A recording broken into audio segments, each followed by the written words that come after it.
नबी करीम सल्लल्लाहु अलैहि वसल्लम जिन जी विलादत के मौके ते इस्लामाबाद में आलमी रहमत اللعالمين कॉन्फ्रेंस को ठाई वई। वज़ीर आज़म इमरान खान कॉन्फ्रेंस के खिताब कंदे चयो आहे त नबी करीम सल्लल्लाहु अलैहि वसल्लम जिन जी गुस्ताखी खां वधीक तकलीफ़ ॾींदड़ को अमल न आहे। मुसलमान मुल्कनि जे सरबराहनि जी इहा नाकामी आहे जो उहो ओलह खे सम्झाइण नाहिन सघिया। जेसिताईं मुसलमान मुल्कनि जा सरबराह कदम न खणंदा तेसिताईं इस्लाम फोबिया वधंदो रहंदो। 7 खां 9 जमायत ताईं सीरत नबी पढ़ाइण लाइ कानून आणींदासीं। इस्लामाबाद में क़ौमी रहमत اللعالمين कॉन्फ्रेंस मुनक़द कई वई, जंहिं में मुल्क जे नामियारे मज़हबी अॻवाननि शिरकत कई। कॉन्फ्रेंस के खिताब कंदे वज़ीर आज़म इमरान खान जो चवणु हो त यूरोप में हिकु नंढड़ो तबिको इस्लाम जे ख़िलाफ़ आहे।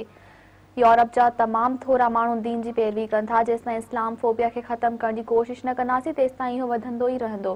मूं गॾियल क़ौमनि में बि पंहिंजो इहो ई मौक़िफ़ बयानु कयो त मुसलमाननि जे जज़्बनि जो एतिराम करणु घुरिजे।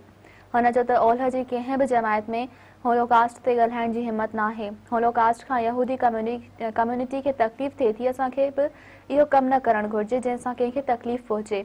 इमरान खान चयो त असां 7 खां 9 जमायत ताईं सीरत नबी पढ़ाइण लाइ कानून आणींदासीं ऐं 7, 8 तोड़े 9 जमायत में सीरत तैयबा जा मज़मून शामिल कया वेंदा।